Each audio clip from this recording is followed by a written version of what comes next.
তো দেখো এখন হয়ে গেছে গিয়ে আফটারনুন, এখন বাজে হলো গিয়ে 12টা 40। 12টা 40 হয়ে গেছে।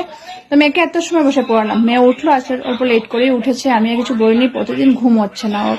তো ঘুম থেকে লেট করে উঠলো, তারপর খাওয়া দাওয়া হলো, তারপর নিয়ে পড়তে বসলাম। এরকম করো না, পড়াশোনা ফিনিশ করে এখন উঠেছি। এখন এই রুমটাকে ক্লিন করব, বাচ্চারা যা করে দেখে নাও একবার। এই দেখো আমার রুমের অবস্থা, দেখো, এগুলোকে ঝাড়াঝাড়ি করবো, ক্লিন করব, করে তারপর